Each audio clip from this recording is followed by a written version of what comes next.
saw the film at Sundance, and you were talking a little bit about how there was really no expectation for this film going into it, outside of the music of Bruce Springsteen, which was the reason that I signed on board to see it.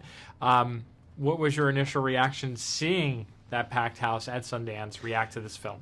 Oh man, it was a really, really moving night, because I got there and I sat down and there's 1,300 people there, and it's quite intimidating, you know, and then the film starts and there's just silence for quite a long time, first 10, 15 minutes.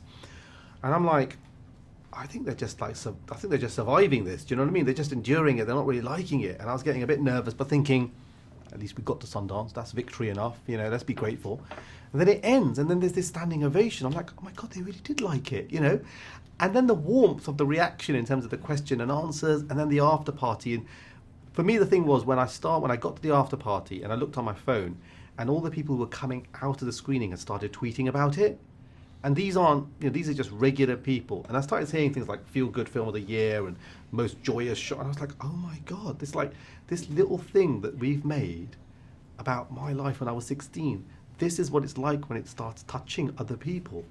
And that was just a really, really amazing moment. How does it feel to know that your story is now being shared? It was going to be shared with millions of people. It just feels a bit out of body. It feels a bit out of body, do you know what I mean? Yeah. Because it's like, what I have to try and keep remembering is, this is actually real. Yes, we fictionalize stuff. Right. There are some plot points that, you know, whatever. But the dad's basically my dad. The mum's basically my mum. That kid's basically me. If you go and watch the film, there's a scene where Javed is in his bedroom and there's all these poems on the wall. Those are my actual teenage poems. Wow. My real poems. The car that the dad drives was the car that my dad drove. So that level of absolute honesty, and the fact that you're sitting here and now you know a little bit about my dad and my mum and what I listen to, I mean, it's so insane. But what I think is really lovely is that when I was growing up, Springsteen really spoke to me. He was really specific about Asbury Park and the streets and the factories. And there I was, and I kind of connected with it, even though I didn't live in Asbury Park. And what I love is that what we've tried to do with this film is open my world up, the town of Luton, the places I went to, the things I experienced, be really specific about it, but do it with so much love and heart that people who didn't have that background still find a connection with it. And I think in this time now where we're having all these storytellers come out of different cultures, I think your story is so relatable to so many people. It's a universal story. I think a lot of people can connect with this, and that's why I think this movie's going to do so well.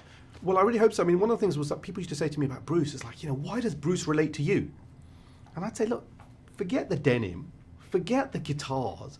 Just look at what he's talking about. He's talking about factories. He's talking about parents and fathers and sons. He's talking about friendship. He's trying to talk about growing up in dead-end towns. That's our life, man. That is our life. And people sometimes judged him on the exterior and not what was inside. Similarly, now I'm trying to write a story. We've made a film. If you forget the exterior, it's actually about a lot of people's lives. And so in a way, what we've tried to do is just do the same thing Bruce did, but we did it for Bury Park and he did it for Asbury Park. Awesome. Well, thank you so very much. It was nice meeting you. Thank you so much.